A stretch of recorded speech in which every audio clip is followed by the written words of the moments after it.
Il a 99 ans, juif autrichien, c'est un rescapé de la Shoah où près de 6 millions de juifs ont perdu la vie. Il est considéré comme l'un des derniers témoins de l'histoire de la Seconde Guerre mondiale. Son histoire et son parcours sont au cœur du film Herbert Traub, le destin français d'un indésirable. Herbert Traub et la réalisatrice de ce film documentaire, Clara Laurent, sont mes invités ce soir. Bonsoir à vous deux. Bonsoir. Merci Bonsoir. beaucoup d'être à nos côtés ici sur le plateau de TV Monaco. Nous allons bien évidemment revenir donc sur ce film que vous avez réalisé. Avant cela, nous allons parler de votre histoire qui vous a inspiré, Clara. Donc vous êtes née le 15 juillet 1924 à Vienne, en Autriche, Herbert. En 1938, vous avez 13 ans lorsque votre pays, l'Autriche, est annexé par l'Allemagne d'Hitler. Dans votre collège, un professeur entre dans la classe et crie « Les Juifs, foutez le camp ». Et c'est à ce moment-là que votre vie et celle de vos parents a totalement changé. Tout à fait.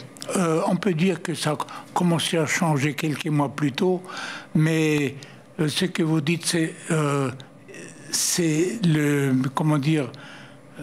moment où ça a basculé pour moi, où je me suis rendu compte que je ne suis plus chez moi, que ma patrie a disparu. L'Autriche n'existait plus, donc ma patrie avait disparu. J'étais devenu en quelque sorte... voilà, je ne savais plus ce que j'étais. Je ne savais plus ce que j'étais. Donc après, cette expulsion du lycée, c'était un traumatisme, évidemment, comme on peut l'imaginer. J'étais resté au lycée avec, pendant... C'était la 4e année au lycée, avec des amis, des copains, où il n'y a jamais eu d'histoire. Je n'ai jamais eu à subir une réflexion antisémite quelconque pendant cette période. Je savais bien évidemment qu'il y avait des choses qui s'est passées autour de moi à Vienne, où il y avait beaucoup d'antisémites, évidemment, mais moi-même, je n'en souffrais pas particulièrement. Donc c'était quelque chose de traumatisant pour moi, voilà. Et donc dans ce film que vous avez réalisé, Clara, c'est l'une des premières scènes. Vous retournez dans le collège d'Herbert, racontez-nous.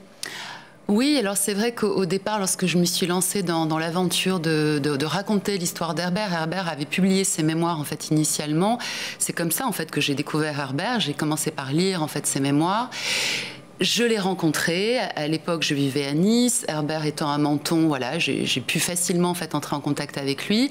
Je me suis dit qu'il fallait faire ce film, mais au début je n'osais pas rêver qu'on puisse retourner à Vienne en Autriche, tout simplement parce que je me disais mais bon, Herbert est quand même âgé, ça va être un peu trop fatigant en vérité, voilà, de l'emmener à Vienne. Et vous le voyez, Herbert est dans une forme qui est quand même absolument exceptionnelle compte tenu voilà de son grand âge, et donc ça a été très émouvant, effectivement, de retourner à Vienne. On est retourné dans l'appartement dans lequel Herbert vivait et on est retourné, effectivement, en allemand, on appelle ça un Gymnasium, hein, ce lycée qui est resté, on le voit dans le film, enfin, il le dit, qui est resté dans son jus, enfin, identique à ce qu'il était en 1938. Et c'était très, très fort, effectivement, de le voir dans cette salle de classe, se remémorer ce moment où un professeur nazi le chasse de la classe. Et alors, justement, après avoir foutu le camp, comme ce professeur vous a demandé, en novembre, vous êtes le témoin de la nuit de cristal. Vous gardez encore en mémoire des épisodes de cette nuit? Oui, encore. Vous savez, sans doute qu'il y a une commémoration il y a quelques jours de cette fameuse nuit de cristal. J'étais invité à Paris pour en parler. Cette nuit de cristal, pour nous, c'était quelque chose qui est venu sans aucun préavis. Je peux dire que pendant quelques mois, nous vivions à Vienne, évidemment entourés par des réflexions antisémites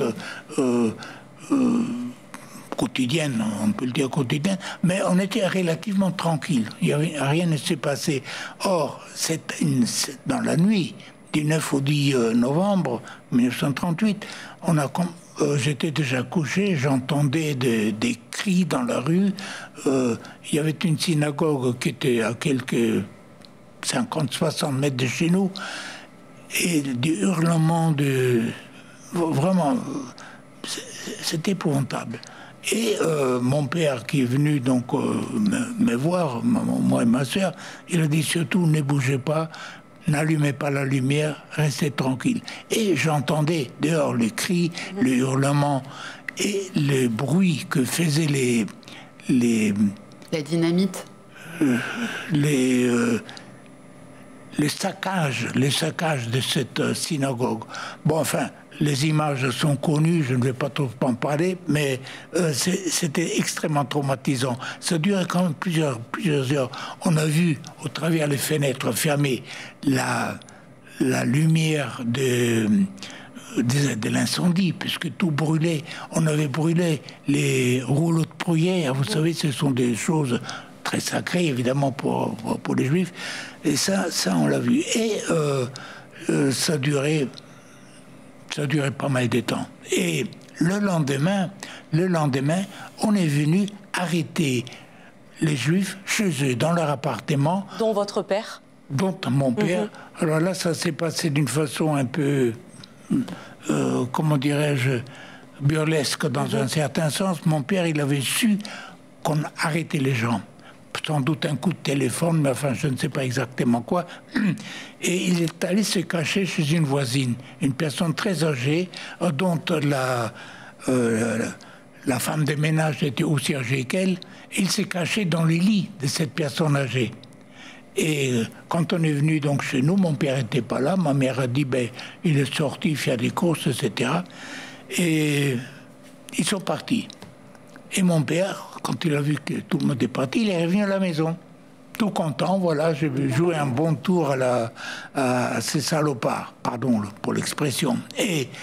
Mais c'était malheureusement pas vrai parce que notre concierge, qui était une très bonne femme, quand elle a vu partir les gens qui venaient arrêter mon père, elle a dit « Mais il n'est pas sorti, monsieur Traub. Il est encore à la maison. Il est caché dans la maison. Cherchez, vous le trouverez. » Donc ils sont revenus à la maison chez nous, ils ont trouvé mon père. Et c'est là qu'il a été arrêté. Et il est parti, il est resté 6 mois. Dans un camp.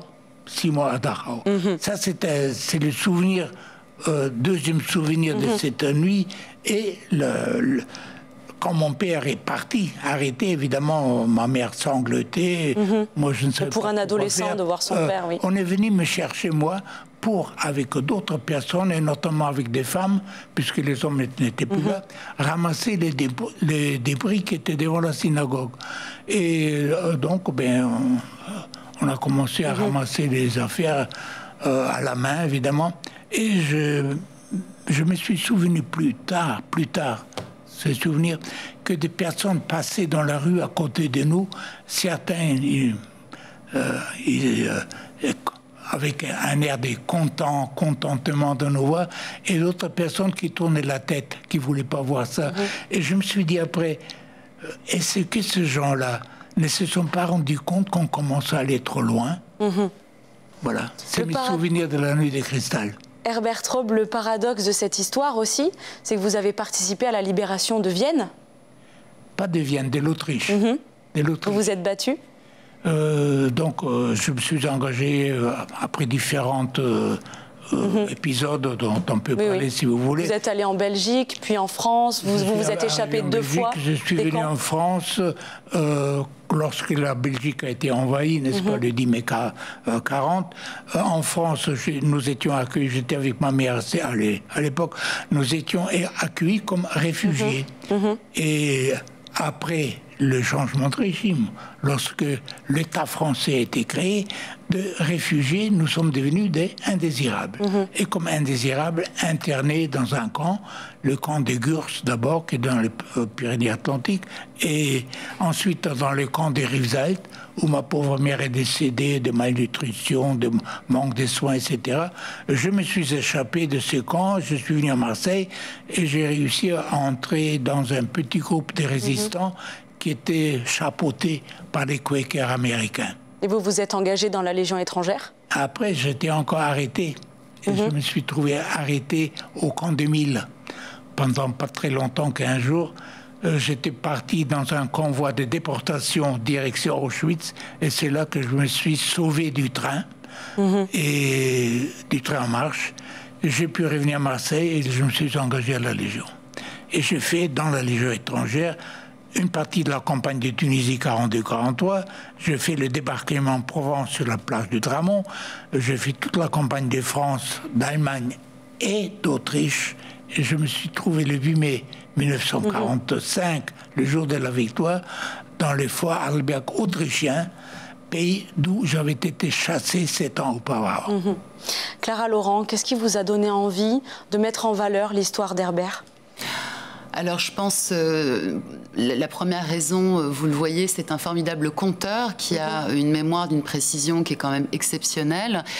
Son histoire, elle est aussi d'une très grande richesse, puisque à la fois il a été donc victime de l'antisémitisme, il a vécu l'Anschluss, les fameux pogroms qu'on a appelés la nuit de cristal de manière un peu impropre. Aujourd'hui on n'utilise plus trop cette expression, mais en tout cas voilà, il a vécu tout ça, puis effectivement les internements en France, il s'est échappé d'un train, il a fait de la résistance à Marseille, et puis donc il s'est engagé dans la Légion étrangère, il est devenu soldat de la Libération.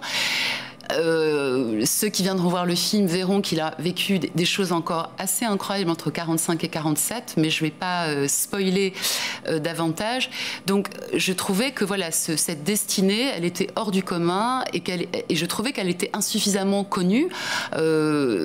Finalement, ses mémoires ont été relativement peu lues, peu diffusées. Donc j'avais envie que son histoire soit mieux connue du grand public. Et j'avais aussi envie de filmer Herbert et de le laisser nous expliquer tout ce qu'il a compris des mécanismes qui mènent à la haine, qui mènent aux discriminations, qui mènent à la barbarie, parce que Herbert est à la fois un conteur, mais c'est aussi quelqu'un qui a une vraie réflexion, en fait, sur... Et ce film, il est criant d'actualité. Voilà. Herbert... Que ressentez-vous face à la montée de l'antisémitisme en France, en Europe, depuis le 7 octobre ? C'est, comment dire en quelques mots, ça me perturbe. Voilà, ça me perturbe. Ça me perturbe parce que je peux dire que je ne m'attendais vraiment pas à ça. Vous savez, le jour de la victoire, le 8 mai 45, nous étions sûrs d'avoir vaincu le totalitarisme, d'avoir vaincu les nazis, d'avoir vaincu l'antisémitisme. C'était ça notre idée. Et lorsque maintenant je vois que tout ça, ça revient, ça me perturbe. Ça me perturbe et je ne sais pas trop comment m'exprimer là-dessus parce que je suis d'un tempérament optimiste. J'ai toute ma vie, j'ai essayé de voir les bonnes choses du côté. Mais là, je suis un petit peu effaré. Qu'est-ce que ça va donner? Pour moi, personnellement, bon, je ne crains un peu de rien. Évidemment, j'ai des enfants, des petits-enfants, des arrière-petits-enfants. Quel sera leur avenir si on ne prend pas les décisions comme il faut pour barrer la route à cette épouvantable idée de l'antisémitisme. Merci beaucoup Herbert Traub pour ce témoignage. Merci d'être venu raconter cette histoire ici sur TV Monaco. Merci à vous également Clara d'être venue nous parler donc de ce film que vous avez réalisé. Merci beaucoup. Merci bien. Voilà, c'est la fin de ce journal. Dans un instant, restez avec nous. La météo. Moi, je vous souhaite une excellente soirée avec TV Monaco et à demain.